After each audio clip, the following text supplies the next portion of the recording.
Anyway, let's proceed for the second topic. Ito mas maganda to. Kasi bakit? Hindi lahat ng distributor nagagawa to. Tama. Marami nga alam. Yung iba, wala naman napapapay-in. Eh di ba, at the end of the day, result pa rin naman yung kailangan na mangyari. Yes. Yung kailangan na maipakita mo. Yes. Tama? Kahit sa sobrang dami mong kinakausap, ang dami mong invite, pag wala kang pay-in, parang kulang pa rin. Tama. Sa sobrang dami mong kinakausap, at least may mag-pay-in man dyan, at least kahit paano isa, may result pa rin. Tama. So ngayon, I have something na ituturo na hindi na siya natuturo dun sa ilabas. Ito na siya tuturo. So sabi ko ang swerte mo kasi nito ka. Sabi mo ka sa kanila, sabi mo, Hoy! Hoy! Ang swerte mo naman. naman. So anyway, ito. 5 reasons why people don't buy. Oo. 5 rason bakit ang tao hindi siya makabili. Kapatid Ria, sa'yo nga muna to para pag nag-text si Upline, Lalin and Daya, ikaw na yung sumagot sa kanya. Para kung sumubra man ako. Huwag kayo mag-alala, yung balot vendor. Muna si top 9. Anyway, 5 reasons why people don't buy. So, I have something, a video. Panoorin mo siya. This is one of my mentor, even kahit hindi niya ako kilala. Pero gusto ko muna mapakinggan mo siya, ha? Yes.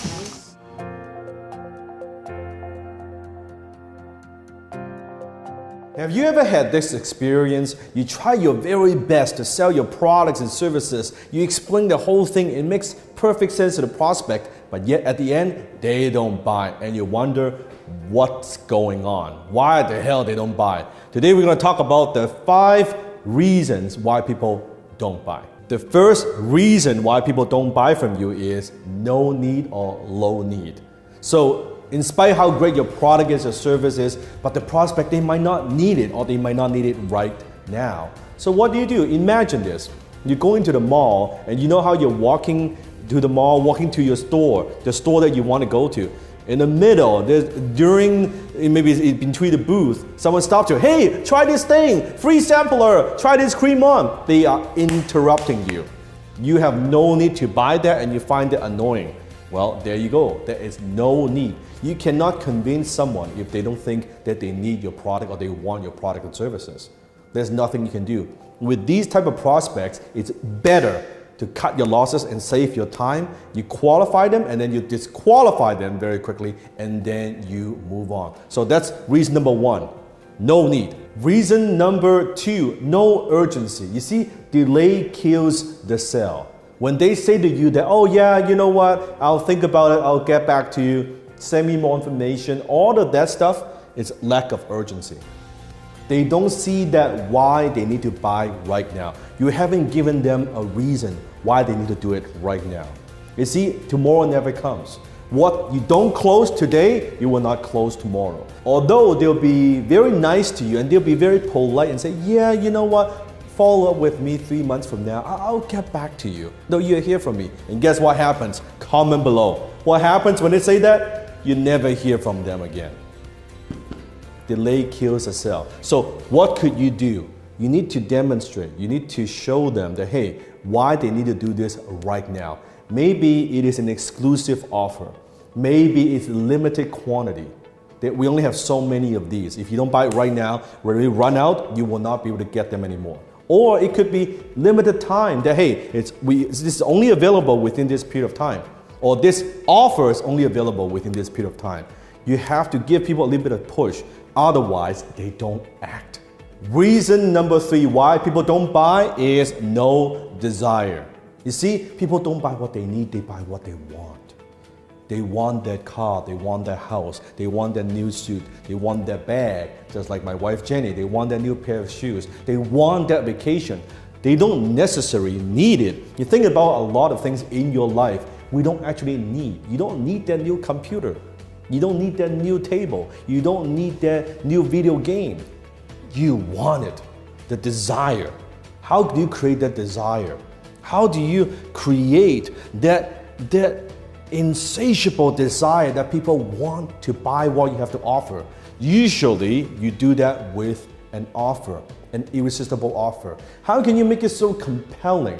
How can you make what you sell so interesting and compelling and irresistible to your prospects? that is a no-brainer and say, hey, you know what? I want this. And you can create that desire, or you can tap into the existing desires they already have, that's already within them. You see, human beings, we only have so many desires. It's not as complex as you think. In the future, I might make a video on that. If you're interested, comment below and I'll make a video for you. So for now, reason number 3, no desire. No desire, no sell. Reason number 4, why people don't buy? No money. This is probably the most common one. No money, or they don't have a budget, or they don't have the money right now available to buy what you want to offer to them. Now, this may or may not be the case if you're actually selling to people who's got no money. My question to you is, why the hell are you selling to people who cannot, in the first place, afford what you offer? But let's say they do have the money, or they could find the money somehow. What this usually means is no value. What they're saying is, yeah, I can't afford it. Maybe they can afford it, but chances are is what they're saying is, I don't see the value in this. I don't see like why this costs so much. We as a closer, we have not presented our offer in a compelling way that they could see in terms of money and value. Everyone mentally, think about this, they have this scale. Value versus money, right? Which one weighs more? And when you have a lot of value and they compare, okay, for this amount of money, I can get this much value, suddenly they have more desire, they have more urgency that they want what you have to offer. So reason number 4, why people don't buy? No money. Reason number 5, why people don't buy from you? Because of no trust. They don't believe you. They don't trust you. They don't trust your product, services. They don't trust your company. So how do you handle this? You can do this a number of ways.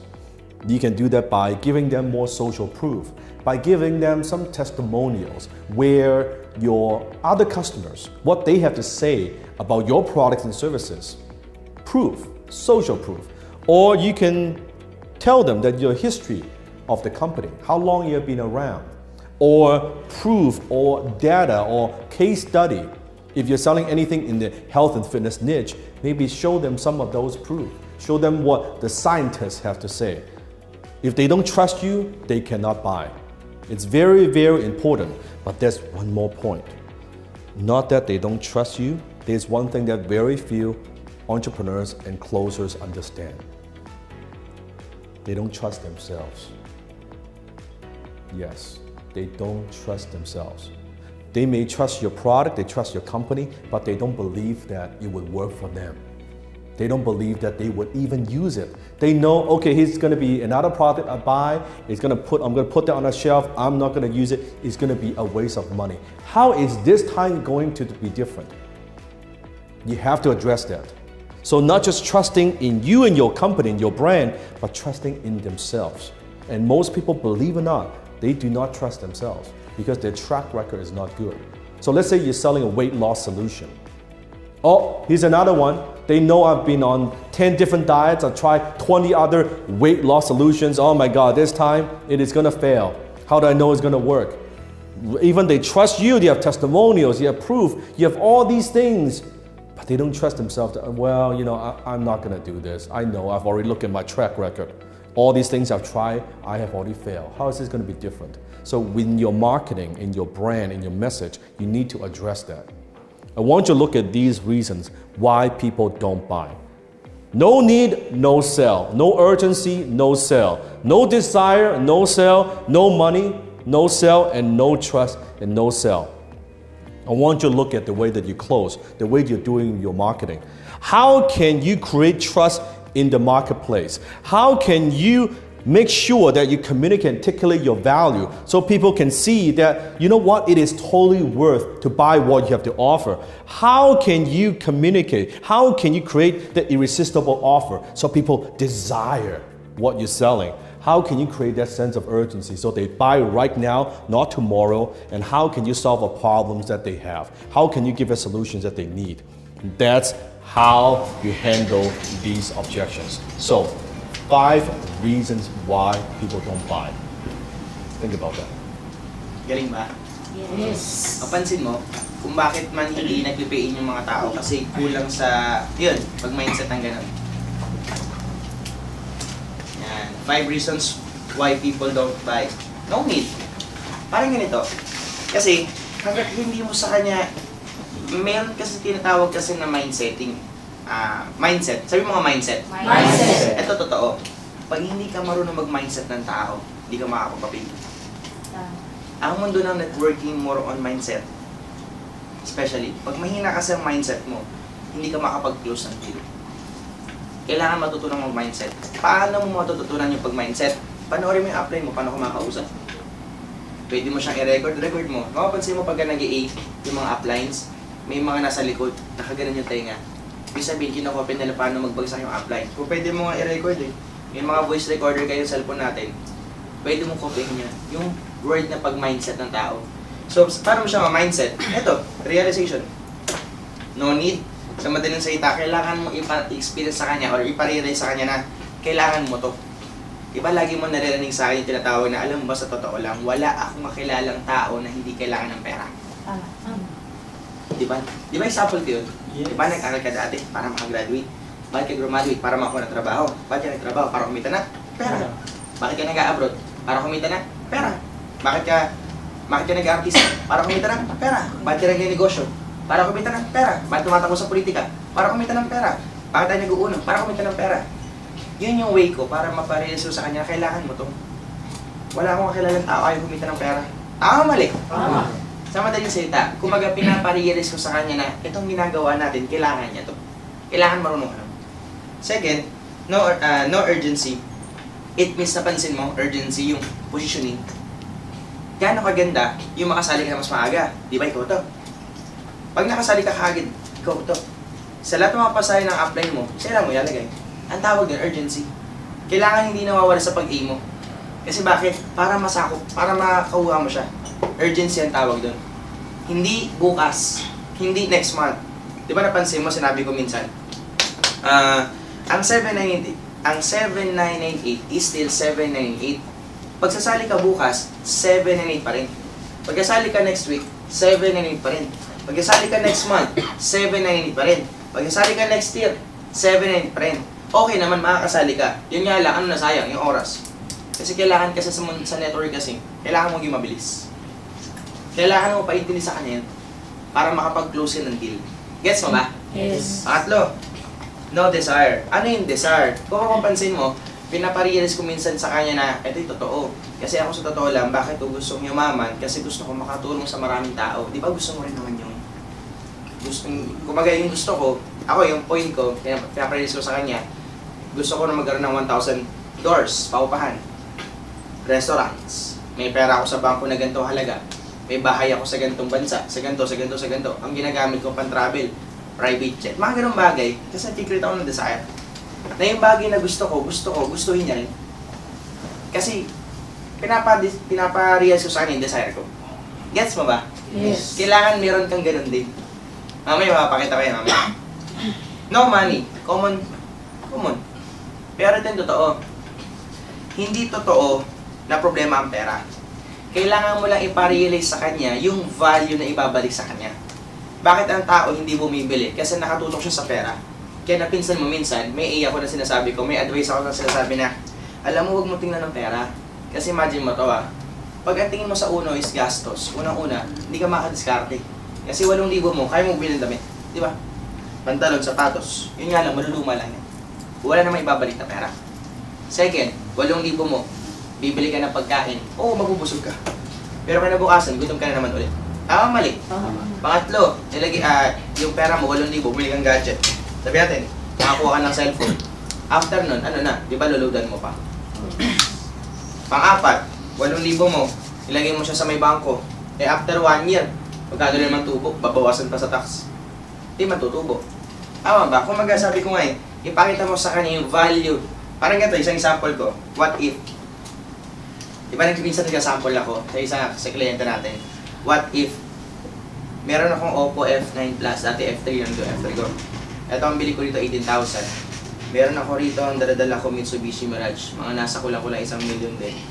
Yung relos ko, bebenta ko din almost nasa Nasa 33,000 din dito sa may SM North. 33 o mga 31,000 din ito. Certina DS watch. Yan. Exclusive lang siya. Ibibenta ko lang sa'yo. Ang halaga lang niya worth of 8,000. Pero hanggang alas 6 bukas sa madaling araw. Di ba tinatanong ko sa yung guest, gagawa ng paraan? Hindi. Siyempre gagawan. Kasi bakit? Nakikita niya kasi yung value ng ibabalik sa kanya, hindi yung pera yung ilalabas niya. Gets mo ba? Yes. Kailangan matutunan mo siya. Kailangan maparealize mo doon sa may tao na yung perang ilalabas na napakalitan na halaga compare sa ibabalik sa kanya. Panglima, no trust. At ito yung totoo. Kailangan mo makapag-build ng trust. Paano ako nakapag-build ng trust? Just simply show the pictures ng mga direct ko. Ng mga direct ko na may resulta. Di ba napapansin mo? Isa sa mga tao na pasali ko, pangalan niya JR Salvador. Dati ko siyang classmate ng high school. So background niya dati siya accountant sa Frank Abenson. Pero as of now, nung naniwala siya sa akin sa uno, naman na paraan. Ito na siya ngayon. May kotse. Ito na yung grupo niya.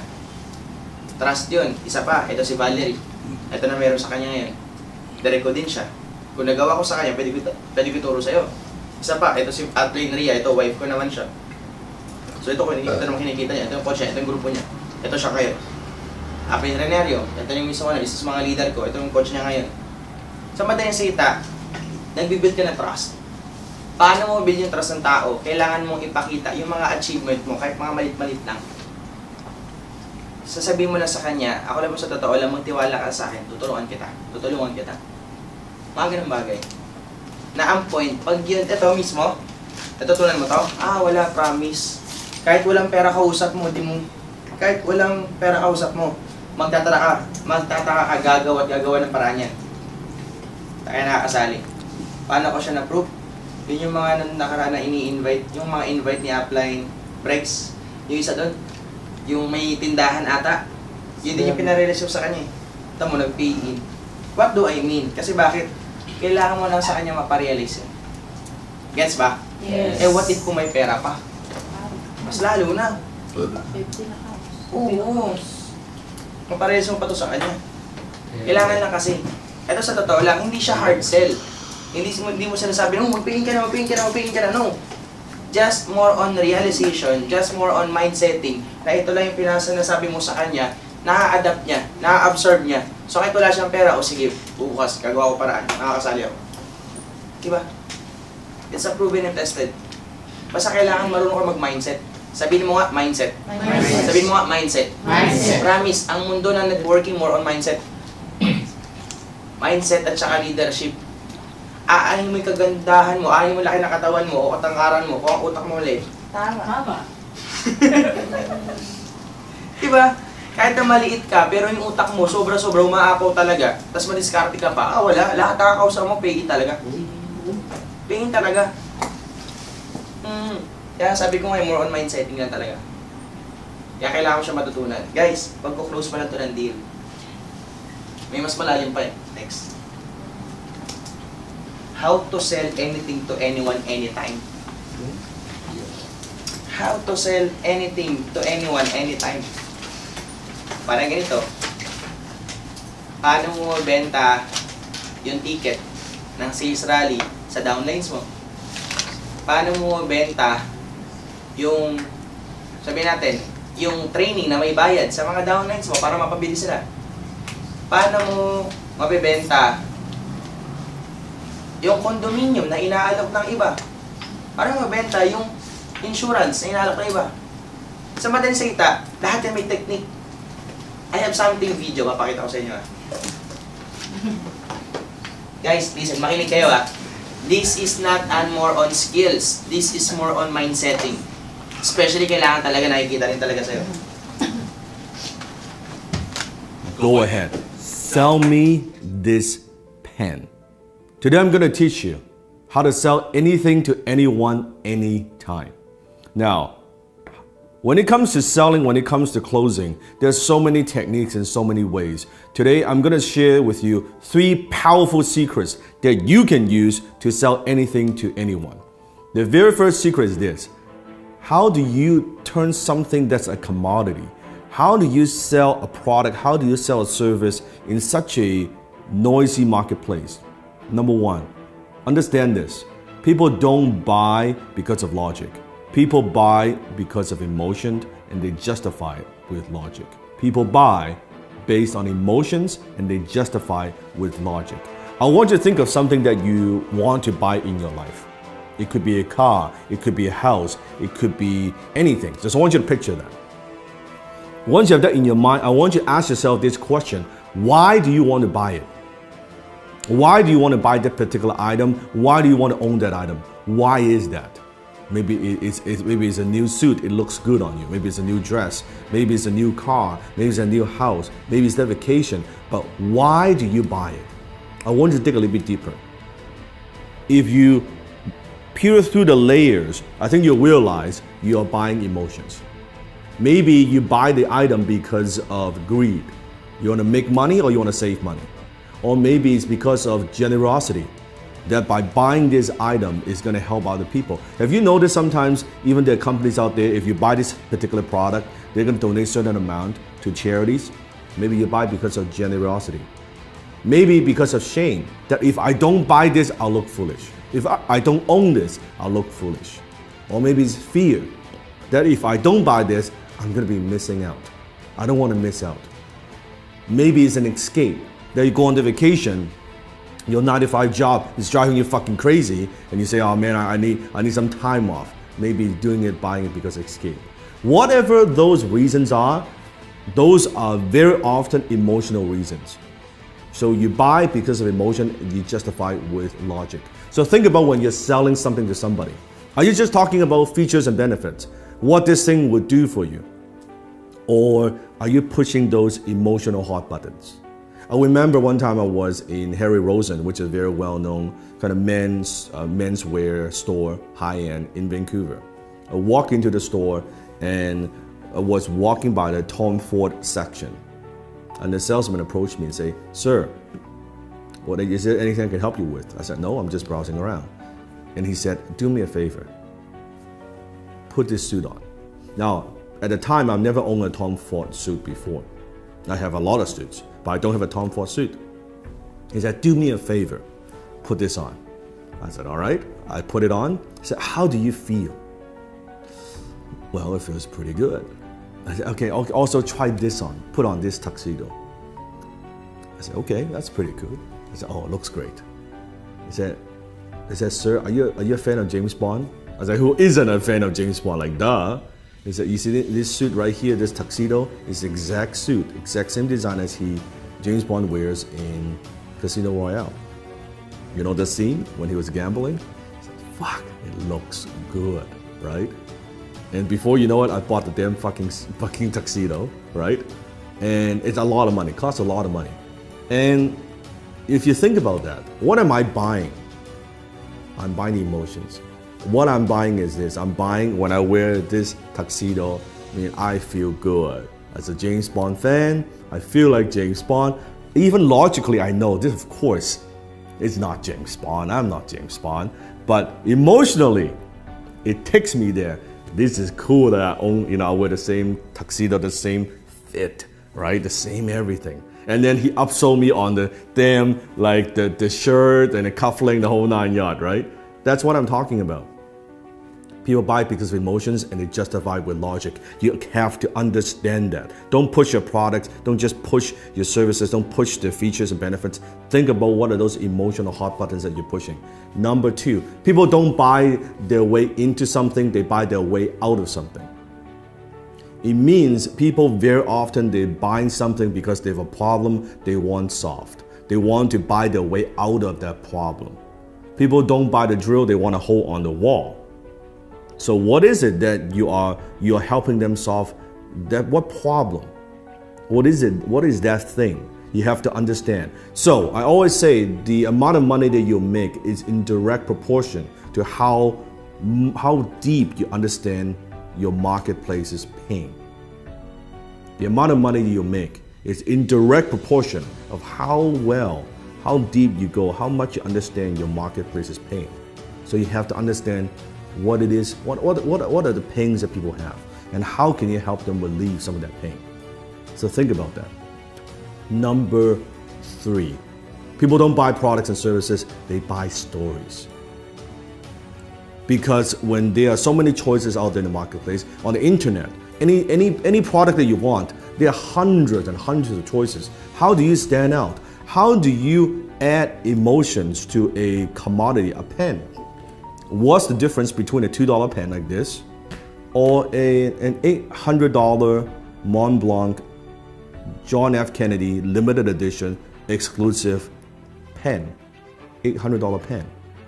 It's the same pen. It has the same functions. Story. When you add story to an item, suddenly when you add the John F. Kennedy, the president's story attached to a brand, to a logo, it is 10 times more valuable. It is 100 times more valuable. It is 300 times more valuable than a particular pen. All because the story, it writes the same. A $2 pen you can write too. That's the difference. So think about what's the story? How can you inject stories into everything that you do? Maybe it's an origin story. How did you get started? Why do you do what you do? What are also stories of your customers?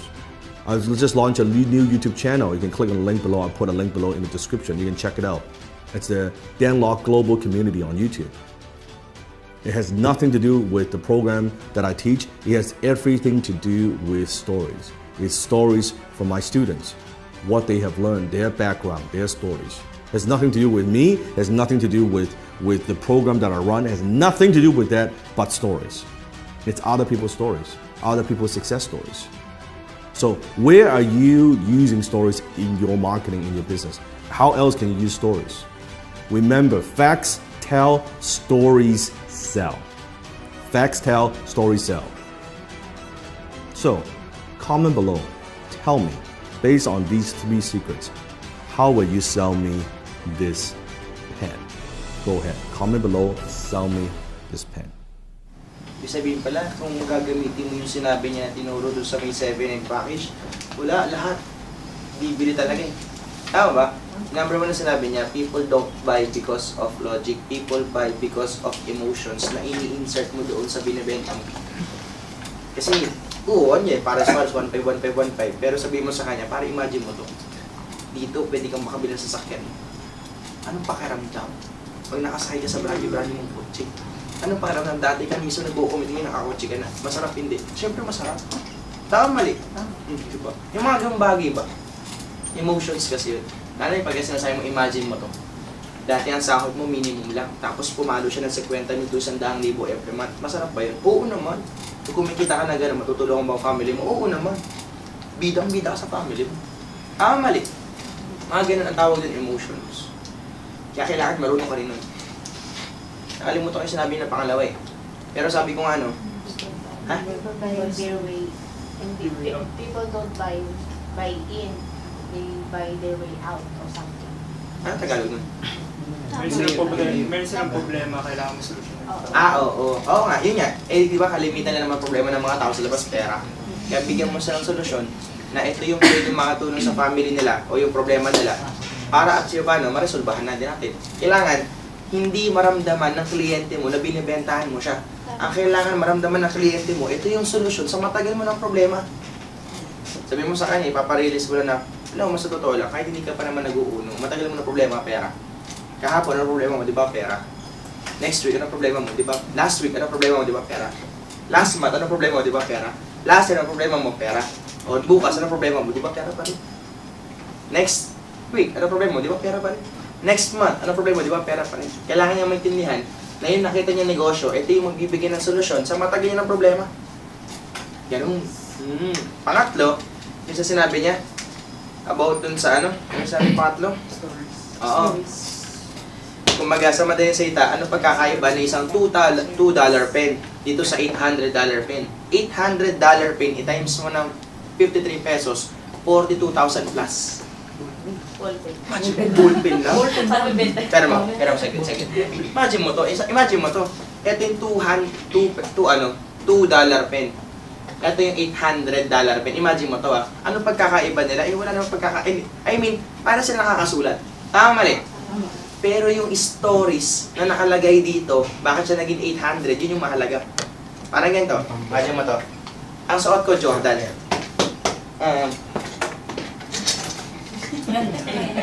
Isa mo lang siya. Baklaran.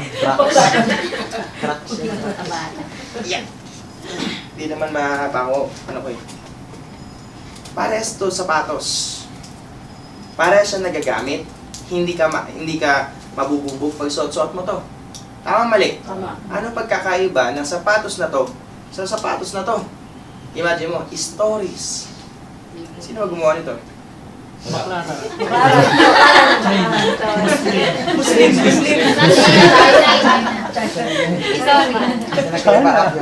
Imagine mo because of the stories na in-insert, ito, kaya siya nang mahal, para sa mga siya sapatos eh.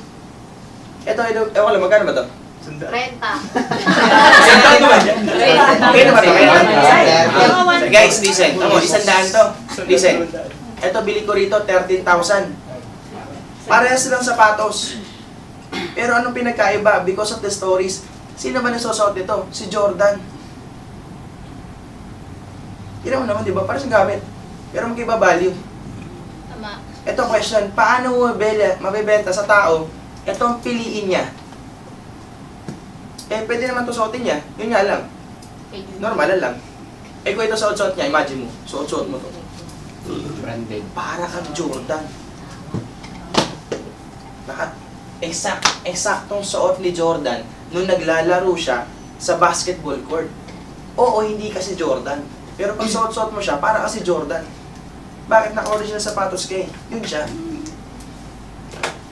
Nagigets mo ba? Yes. Kaya sabi ko nga, pag marunong kang ganun, mag-tell ng stories, wala, ano yan? Facts don't sell. Tama ba? Facts tell stories. Facts tell, story sell. Facts, tell lang.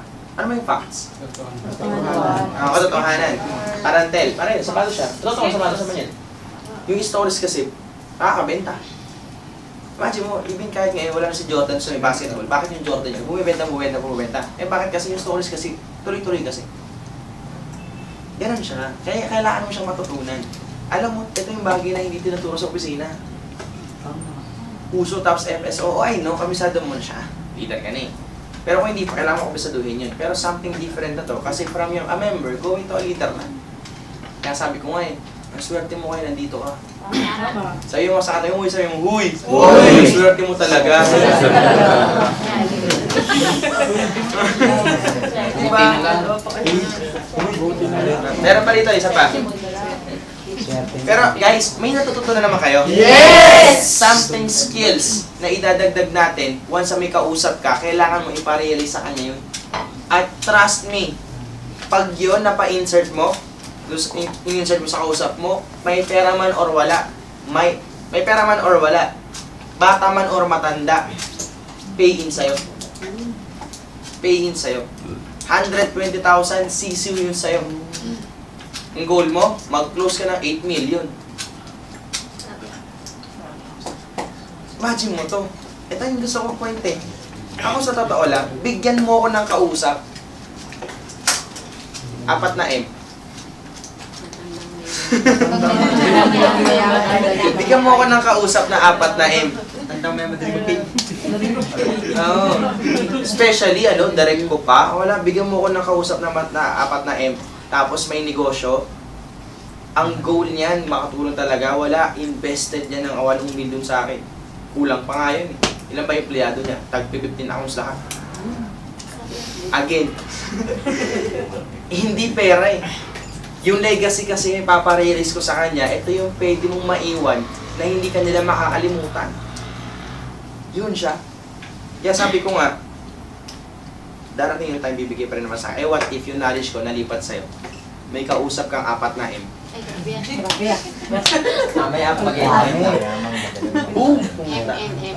Di, promise. Yan edad mo ngayon, yung mindset na meron ako, ma-absorb mo, hindi lang 255 mo ko-close mo. 1,000 accounts. Promise. Ang laban na ngayon sa uno, kung dati balo ka na sa 1K in mo, 3 hits, nagpapawensya ka na. 7 hits, talagang buang ka na nun. Ay, baliw ka na nun. Tapos 15 hits, talagang buang na buang ka na. Ngayon hindi, may 15 accounts ka. Okay, good. Very good. 45 accounts ka, okay. Okay yan Kulang pa yan. Gawin mo kayo 90.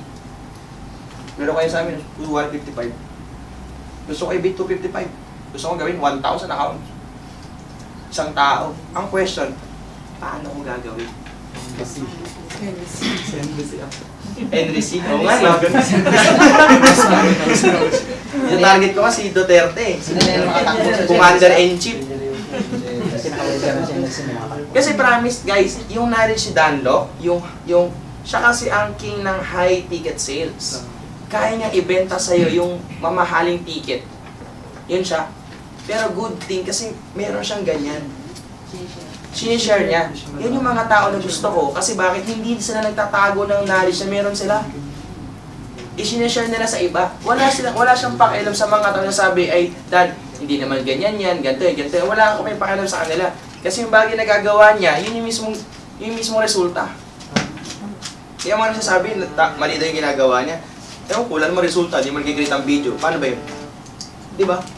Kaya sabi ko nga pag natutunan mo yung ganun, pag closing, ang tawag sa kanya, closer. Closing talaga. Hindi mo mamalayan, kahit wala kang pera, pag binentahan ka niya, kasi nasa mundo tayo ng sales Tama, mali.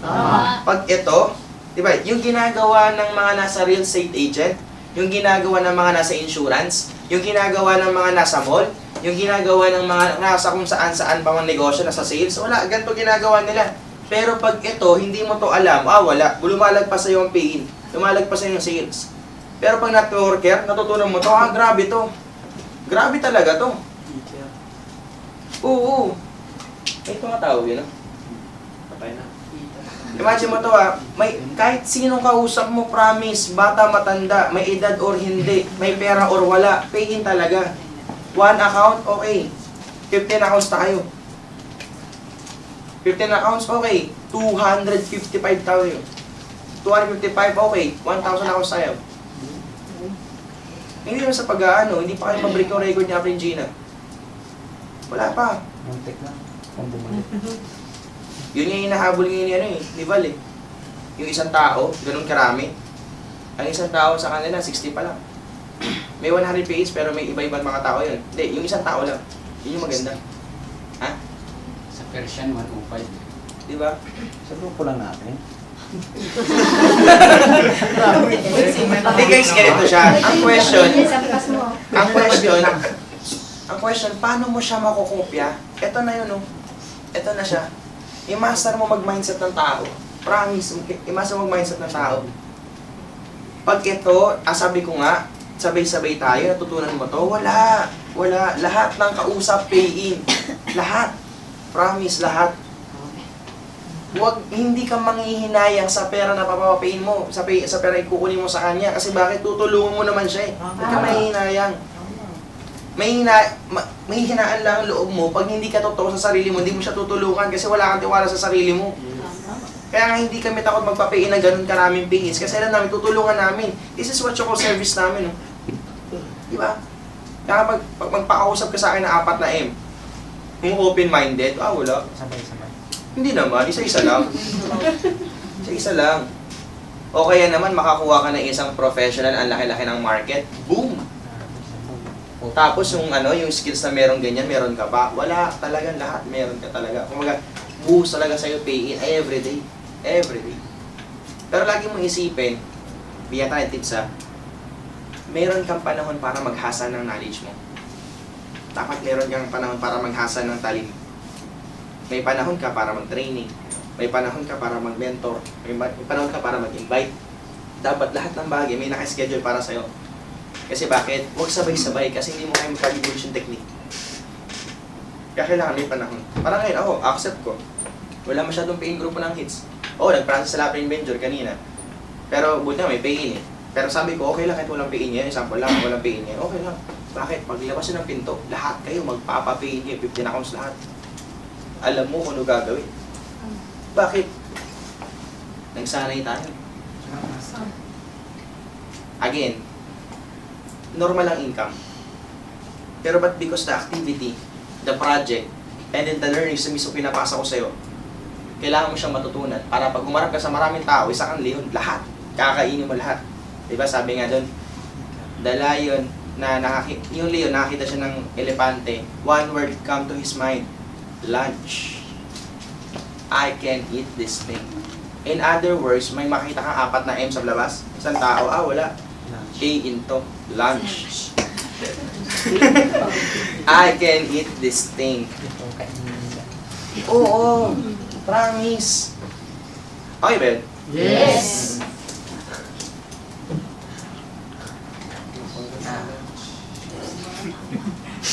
May natutunan naman kayo? Yes. Invite ka lang. Okay. Isa pa. How highly successful people think. Yan. Ito medyo maganda to. Umaangat na to Umaangat na to. How high people successful think. Paano mag-isip ang mga tao ng mga mayayaman? Paano sila mag-isip? Alam mo, nakakatuwa. Kasi lahat kayo nag-aaral. And that's what I appreciate. Kasi bakit binavalue mo yung training na ganito? Ano na? Success. Successful. Kasi, alam mo sa totoo lang, wala kayang ganito sa amin dati. Wala. Promise, wala. Ano to? Sariling sikap lang namin. Kaya sabi ko ang swerte ng mga, sabi ni Apren Rai, results mo, top mo ng unang premier. Ang swerte ng mga downing mo sa'yo, Mark. Ang likot mo mag-isip. Nag-iisip ka ng innovation. Ang swerte na sa'yo. Pero, sa pag-amit mo. Anyway, next. Ito na, video to Just listen. Have you wondered how to become successful? Have you wondered how successful people think? Over my career, I've had the privilege of interviewing probably hundreds and hundreds of highly successful people. And today, I'm going to share with you exactly how we think.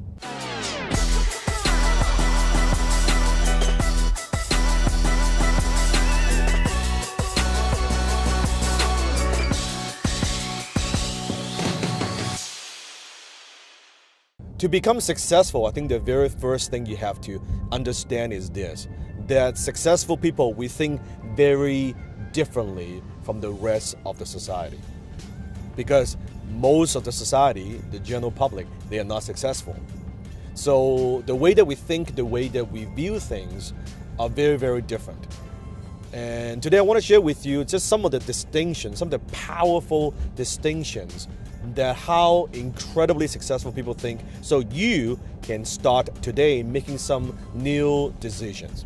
That's the purpose. Now, I could probably spend a couple hours just talking about all the little distinctions, but today I want to give you 3 major ones. Here's the very, very first one.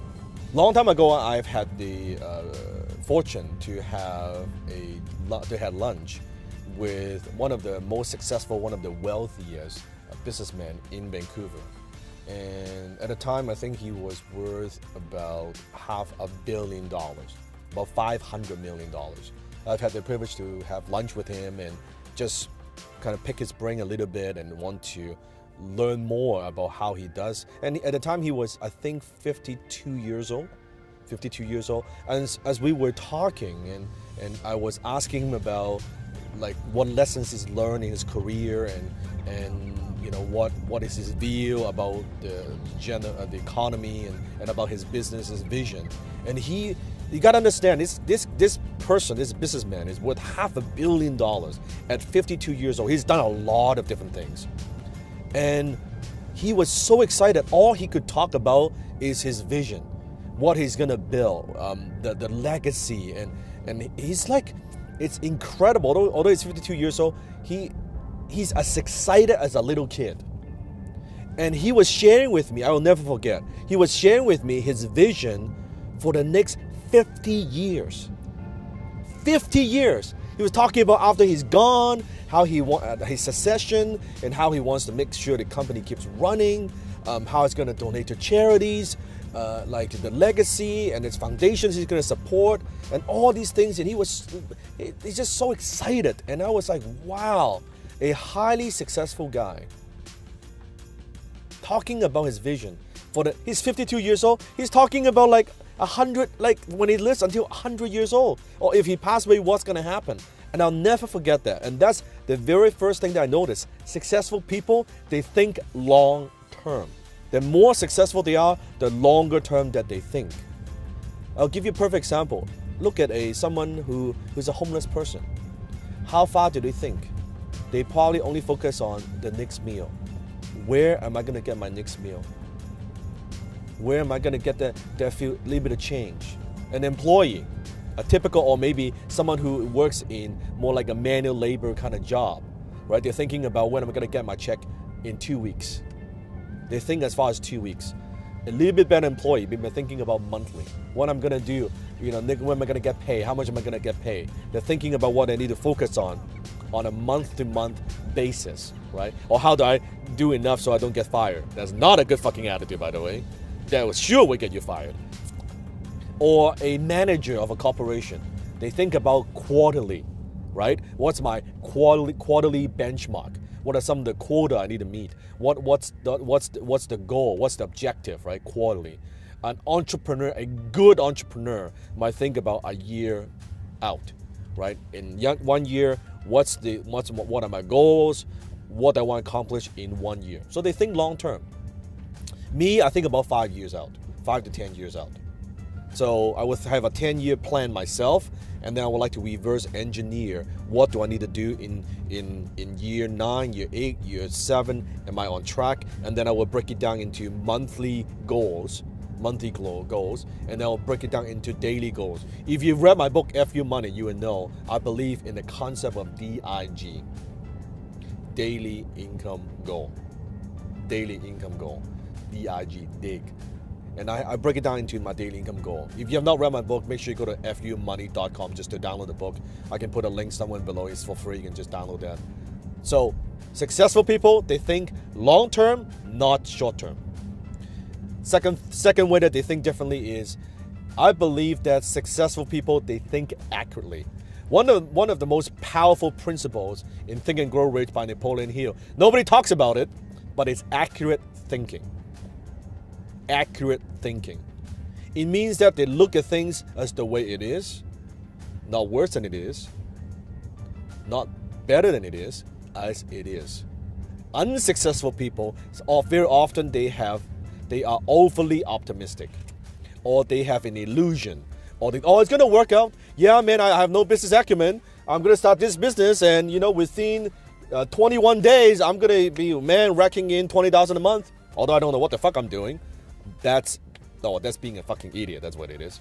That's overly optimistic. What I notice is successful people, they think accurately.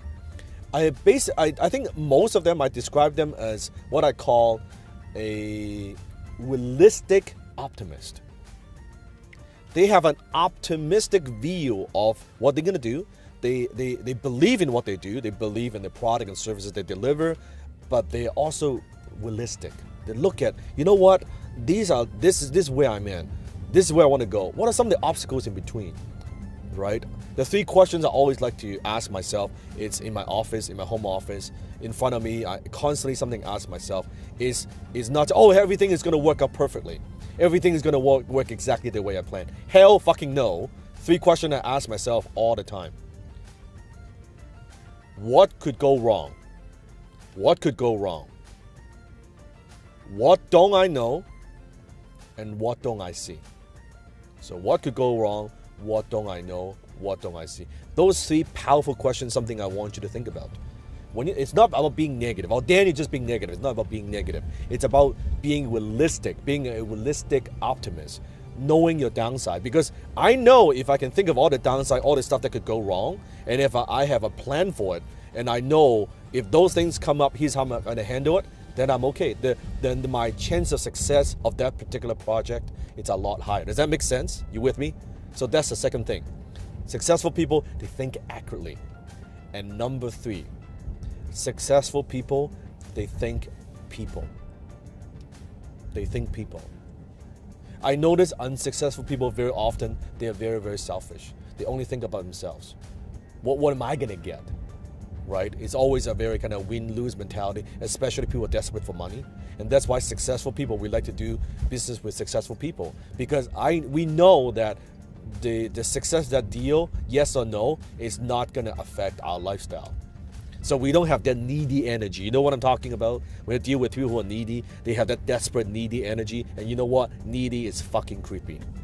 And that's why successful people like deal with successful people. They know your mentality. They know you have more of abundance mindset. And chances are, you might not necessarily guarantee, but you might not, fuck them over a little bit of money, right?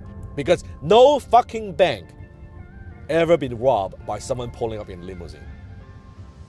Never. It just doesn't happen, okay? Over the years, all the deals I've done, people who fuck me over and stab me in the back, guess what? It's people who are desperate for money, people who are unsuccessful. 9 out of 10 when I do business with other successful people, handshake, it's a simple deal. So, successful people, they think about people. They think about their customers. They think about their employees. They think about their vendors. They think about how can I deliver more value to the marketplace. That's the reason why they're successful in the first fucking place, you think about it. They think about how can I communicate in a way that the marketplace will understand what I'm saying. They don't think about, here's what I want to do, here's what I want to sell, I'm going to shovel this down their throat. Fuck that shit, it doesn't work.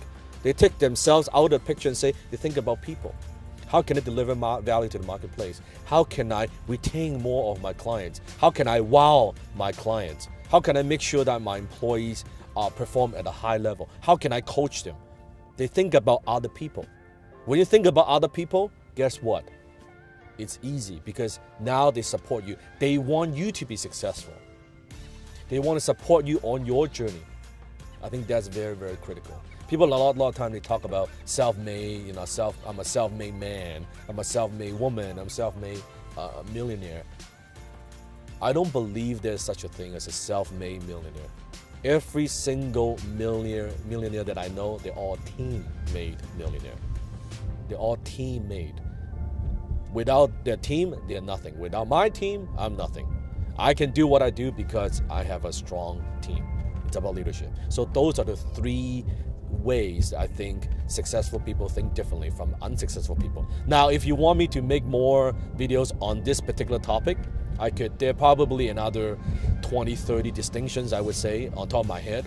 Maybe next time in Boston Branding Series, I could do that. Comment below and let me know so that I could make more videos. And maybe share with me your observation. I want to train you to think. Your observation of just, then I think also successful people think this way, or unsuccessful people, they think that way. Is that correct? Comment below. I want to hear your thoughts. Maybe that will ignite something within me. That will give me an idea, some kind of insight that, hey, I'll make other future videos on it. Make sure you hit the subscribe button below. Maybe you're already a subscriber. If that's the case, thank you for your support. As you can see, we're growing so fast. Very soon we hit 1 million subscribers. So I appreciate your support. Give me a thumbs up. Share this video with other people as well. If you have not watched other Boston Branding videos, Barley. Pero guys, yung totoo, naiintindihan yung sinasabi? Yes! Actually, hindi lang naman makakaintindi doon, makakasabay doon, yung mga medyo mahina lang sa may English. Slow po ako. Pero totoo, kasi ako dati slow lang din naman ako.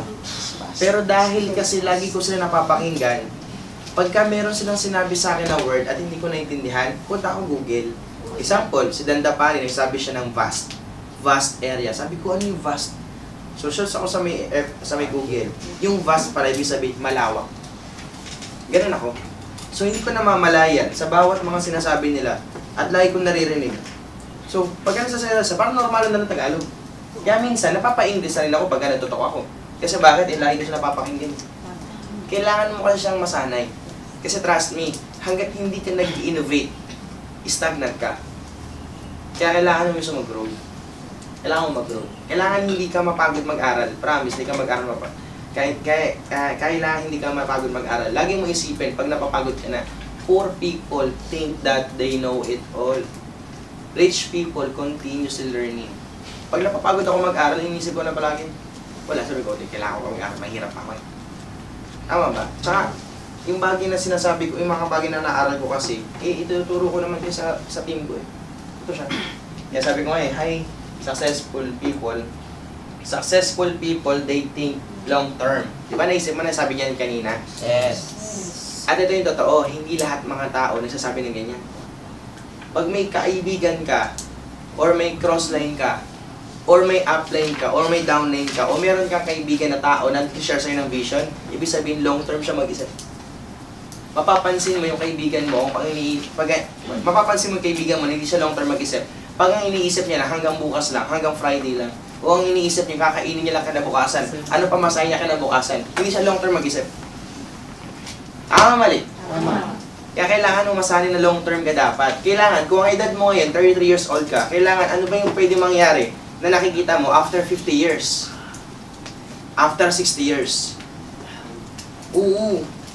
Kasi iilan lang yung mga taong ganyan. Iilan lang talaga. Promise. Kaya pag kami ganun kakaibigan, i-cherish mo. Kasi bakit? Ma-absorb mo siya. Alas kayo pa paano yung vision niya, ma-absorb mo. Di ba? Tapos, successful people think accurately. Ano Tagalog ng accurately? Eksakto. Ibig sabihin, kung ano yung eksaktong gusto niya, yung eksakto na isip niya, yung talagang gusto niya. Parang ganito, ano gusto ko? HLT natin, Philippine Arena. Yun ang gusto ko. Eksakto. Kasi pag nangyari yun, hits pa lang yun, oh, gano'ng karami tayo? At pag nangyari yun, sino ba makikinabang? Ako lang ba o kasama kayo? Diba? Ganon siya. Kaya kailangan, pagka nag-iisip ka, kailangan accurate. At alam mo, pagka nag-isip ka, makakatulong para sa lahat ng mga tao na sasakupan mo. Huwag ka mag-isip na para sa sarili mo lang. Kasi pag nag-isip ka na para sa sarili mo lang, lagi mo tandaan yung quote na sinabi ni Father Bong, kung nandun ka man yun. Ang sabi niya, what you do to yourself will die together with you. What you do to others will live forever and ever. Pag namatay ka, hindi ka na makakalimutan kasi may legacy kang naiwan. Ganun siya. Pag na-reincarnate ka, kahit hindi mo man alam, at siya paano, tao ka pa rin. Eh paano kung masama ka, di mo inisip yung mga kapwa mo. Pag na-reincarnate ka, ipis ka pala, inapakan ka agad. Di ba? Ginanon ka na, ginanon mo po. Na-reincarnate ka na naman, ipis ka na naman ulit. Oh, di ba? Tsaka sino magsasabi, di ba? Hindi natin alam. Pero sabi nga natin eh, habang nandito ka sa mundo, gumawa ka ng maganda. Do something different na hindi ginagawa ng maraming tao. Lagi mo isipin, lagi ko ang sinasabi, no? Doon, lagi ko na iisip, sa panahon ni Hitler, sa abroad, sa Germany, mayroon doon isang tao na nakakita na madaling mamatay ang isang tao. Paano? Yun yung mga taong walang plano. Yun yung mga taong walang purpose. Kasi bakit ano ginagawa nila? Gumigising. Gising na maaga. Ano ginagawa? Gigising, papasok, uwi. Gigising, papasok, uwi. Gigising, papasok, uwi. Gigising, papasok, uwi. Nakakita ka ng ganyan? Yes. Nakakita ka ng ganyan? Yes. Tapos ang hinihintay, kinsenas katapusan. Kinsenas katapusan. Kinsenas katapusan. Kinsenas katapusan. Hindi nila namamalayan. Katapusan na nila. Tama. Sila yung mga tao na madaling mamatay. Ouch. Kasi ito yung totoo. Tama. Wala kang purpose. Ano purpose mo? Payamanin mo yung boss mo? Hindi ka man nakakatulong sa society, sa family. Oo, naaabutan mo yung family mo. Ito tanong, lahat ba sila? Natutulungan mo ba sila? Hindi. Pag gumawa ng aksyon ng kalikasan, lumindol, kasama ka, babaon sa lupa. Kakainin na. Bubo ka sa lupa, iwan sarado ulit. Wala, kinain ka na. Gagawa talaga siya ng gano'n. Tama, mali. Tama. Tapos ang ititira, yung mga taong may purpose. Tama. Kami yun. Kaya nga swerte mo. Kasi nandito tayo sa uno. You have a purpose. Kaya sabi nga sa katabi mo, sabihin mo, Hoy! May purpose ka na ngayon. Grabe kayo. Grabe pa na. Wala. May pasok bukas.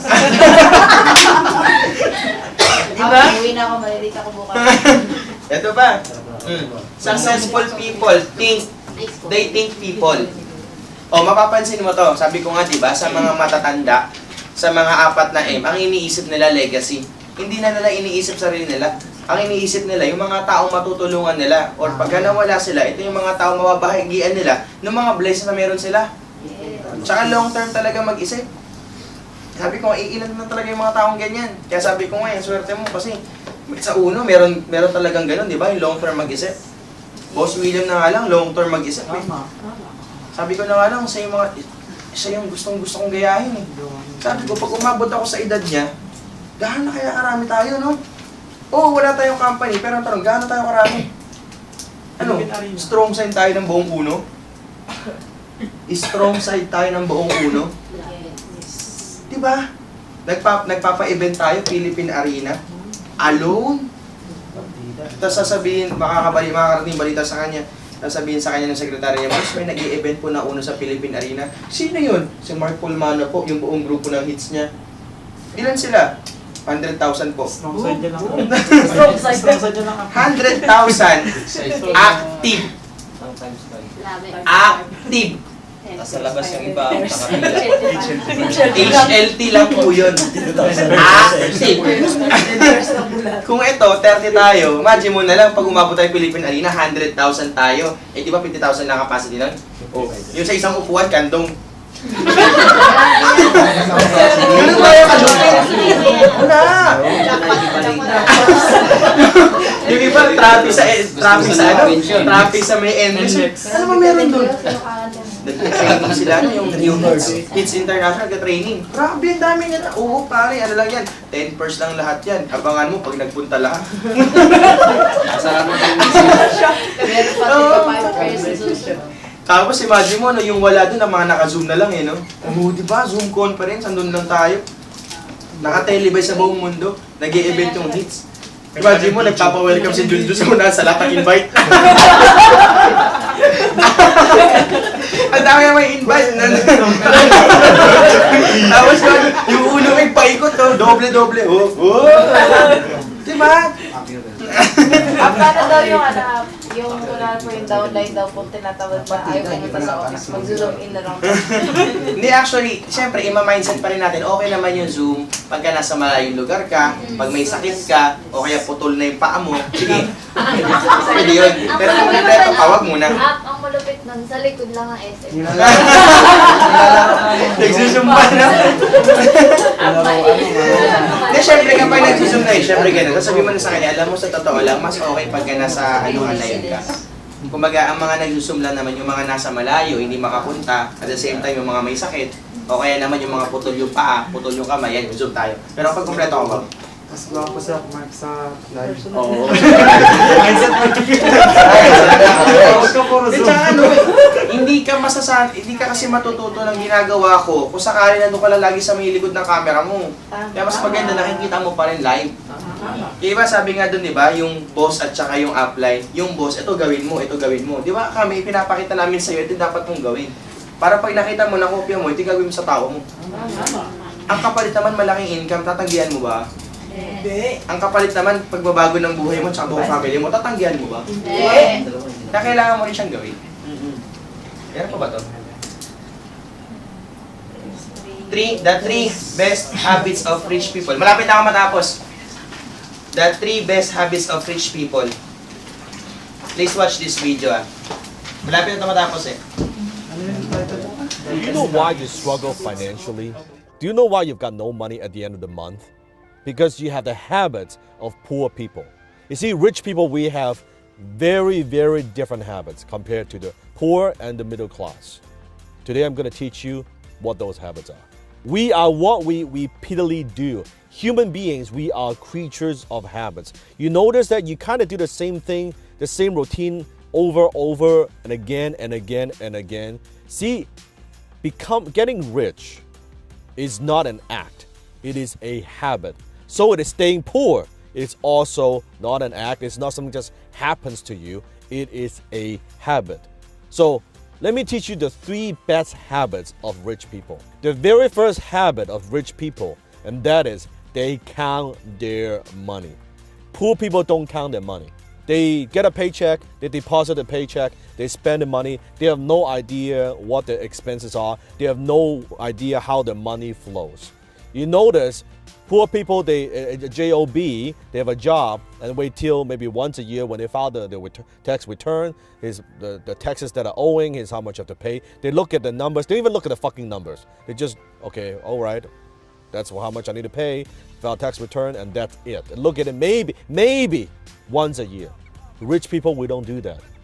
We look at our numbers regularly. We are financially literate.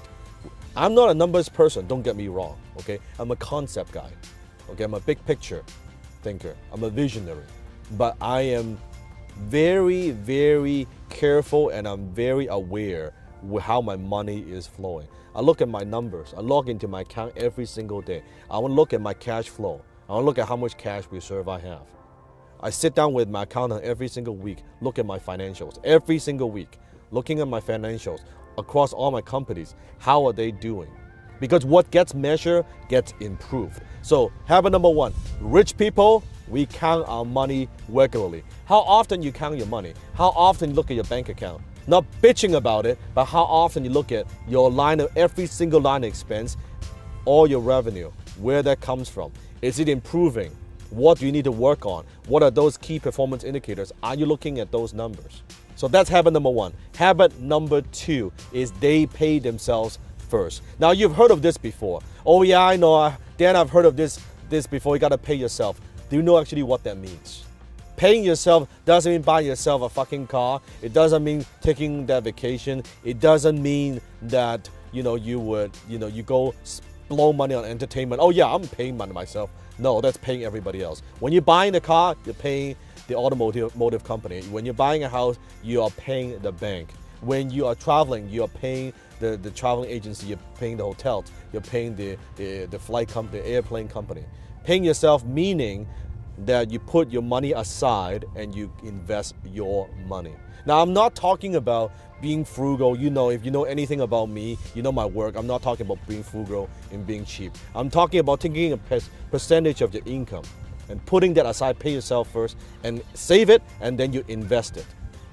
That's what I mean by paying yourself. And a lot of people, if you read the book, The Richest Man in Babylon, it talks about that you should save 10% of your money and pay yourself 10%. I'm telling you, nowadays, with what's happening with inflation, with what's happening in the world, every fucking thing is more expensive. If you want to get rich, paying yourself 10% is way, way, way, way not enough. You should, at the very minimum, I don't care where you are, start off with 10%. I don't care if you're making $30,000 a year, you pay yourself 10% of that. 40, 50, 60,000, you pay yourself 10%. And as your income increases, I want you to also increase the ratio.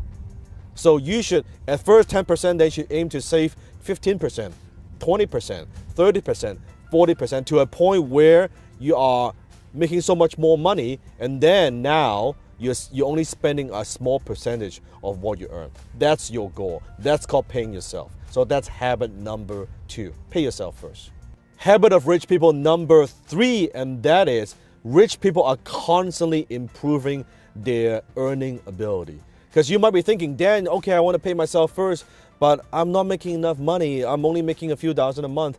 I couldn't even afford to pay my bills. How am I going to pay myself first? First of all, you got to have the habit of paying yourself first. If you're not paying yourself first, even a tiny small percentage, when you're making 30, 40, 50, 60, $100,000 a year, I guarantee you when you're making $1 million, $2 million a year, you're not paying yourself. It is a habit that I'm talking about. And in order to do that, in order to be able to, every single year, to be able to pay yourself more and more and more and put it into investments, you need to improve your earning ability. You need to find ways how you can add value to the marketplace, how to add more value to the marketplace. So every single year, your income is going up every year. If you've been working in the real world and you have your own business and your income kind of stays flat for the last 2, 3, 5 years, then shame on you. It means you're not learning. It means you're not thinking. It means you're not growing. Every single year, your income, you have to strive to improve that, your earning ability. And rich people, we're always constantly looking for ways to improve our earning ability, but also looking for ways to add leverage, to apply leverage into what we do. Maybe it's through relationships. Maybe it's apply leverage through learning. So I know I have more ideas and more strategies. I can improve what I do. Maybe it's through better people that bring on better people to my team so we can perform at a higher level, right? Maybe it's through marketing. How can I get my message out there? How can I have people know what I have to offer? We're always constantly looking for leverage. So those are the habits, the 3 best habits of rich people. Understand this. I'm going to leave you with a quote. You do not decide your future. You decide your habits. And your habits decide your future. Sabi niya, di ba? You don't decide your future. You decide your habits. And your habits decide your future. That's what you call good and bad habits. Diba? Ano yan eh? Sinabi niya doon? The 3 wise habits. Number 1, rich people count their money. Siyempre, kailangan mo rin bilangin kung dumadami ba o hindi. Tama. Kasi pag hindi dumadami, ibig sabihin, may mali ka nang ginagawa. Pagka dumadami siya, ibig sabihin, may tama ka na ginagawa, mag-innovate ka pa para mas lalo pang dagdagan pa ng dagdagan. Kaya mga yumayaman, bakit sobrang yumayaman na yumayaman? Kasi nag-i-innovate sila, nagdadagdag sila ng mga under knowledge para mismo dumami pa. Tama, mali? And then they use technology. Especially sa ginagawa natin, kailangan maging updated. Kasi nasanay tayo offline. Nasanay tayo, diyan ka ng pe-present, ito siya. Dito ka lang din. Ito, totoo. 1 hanggang 3, hanggang 5 latagan, pagod ka na.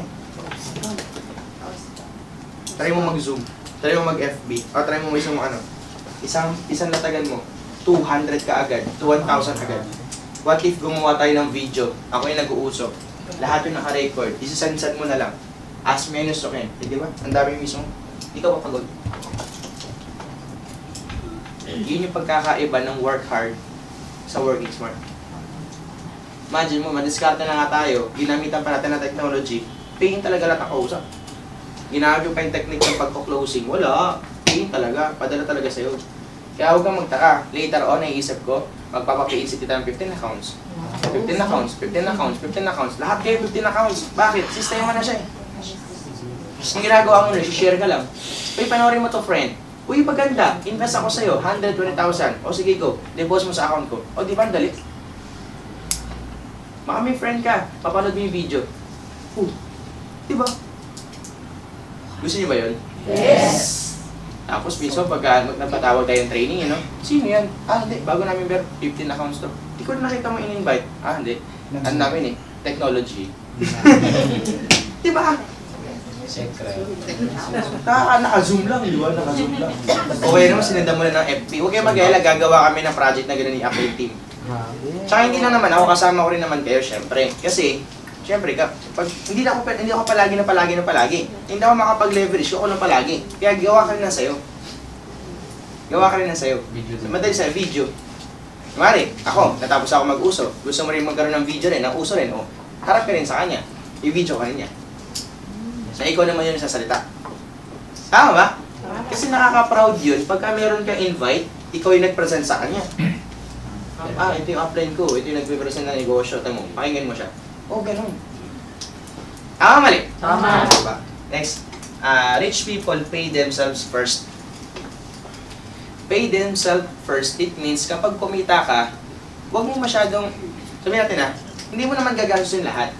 Kapag kumita ka, let's say, kumita ka ng 100,000, meron ka doon na itatabing pera para gastusin mo para sa sarili mo. Kumaga, oo, may mga paglalaanan na siya, pero magtabi ka para sa luho mo naman. Kasi bakit? Nagpapakahirap ka eh. Nagtatrabaho ka eh. Tapos ang malupit, sa iba mo lang lagi nilalagay, hindi mo man lang bigyan ng reward yung sarili mo. Parang ganito, example, kumita ka ng 20,000, mano man lang yung 1,000, bawasan mo, o di pang-wensya mo, hindi nakapag-relax ka, pay yourself. Kumaga, you have a time para sa lahat. Kasi hindi tayo robot, na lagi kaya mo kayo gawin na lahat. Siyempre, kailangan mo rin mag-recharge. Tama, mali? Tama. Kung maghahataw ka talaga. Parang ito, sa loob ng isang linggo, in 7 days, I'm not saying na meron kang isang araw na bakante. Kasi kung meron kang isang araw doon, pwede mo pa rin gawin siguro, sabihin natin, half day ka lang, pwede pa rin. Basta meron kang araw, kung ikaw naman, libre ka naman, umahataw ka na umahataw, bigyan mo na isang araw yung sarili mo para bigyan mo ng reward. Tama, mali? Tama. Bakit? Para ma-experience mo, yung kinikita mo, ito na pala siya. Oo. Tsaka ito, hindi sa kumbaga sa madaling salita, basta bigyan mo ng reward. Kaya ako, makikita mo man ako na nasa ibang lugar, o nasa may ibang bansa, I just give myself reward. Tapos magsusum tayo, walang problema. Pero I just give myself, we just give ourselves our reward. Kasi bakit? Bagay naman siguro dapat naman namin na mismo di ba? Kailangan na rin naman namin. Nag-text na ba si April na link? Wala pa. Sige. Text mo. Rich people improving their earning ability. improving their earning ability. Parang ganito, isang sample. Huwag tayo lumayo, dito na lang sa atin. Di ba kumikita na ako? Pero gusto ko pa rin talaga ma-involve, ma-innovate talaga siya. Para madagdagan pa yung kinikita pa.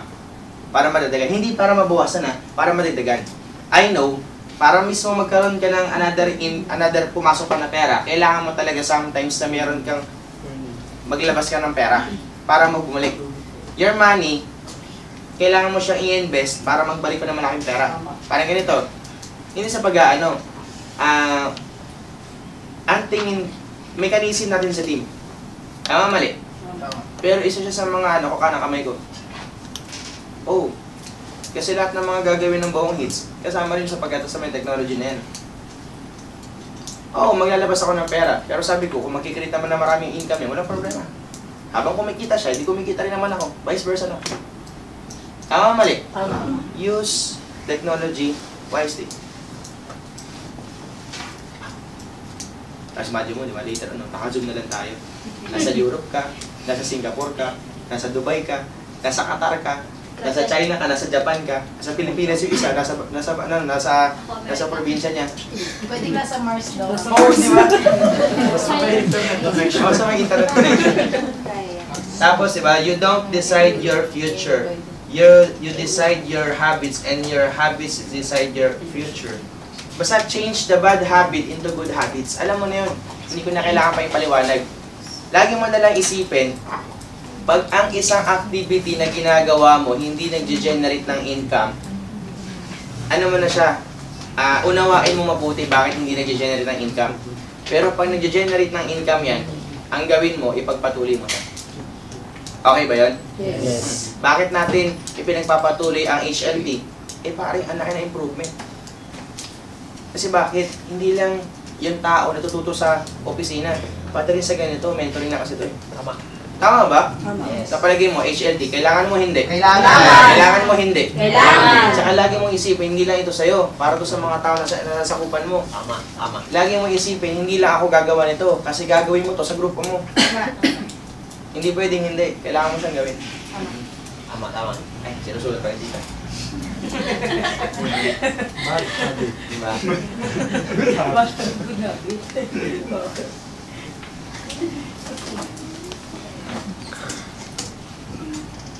Yan.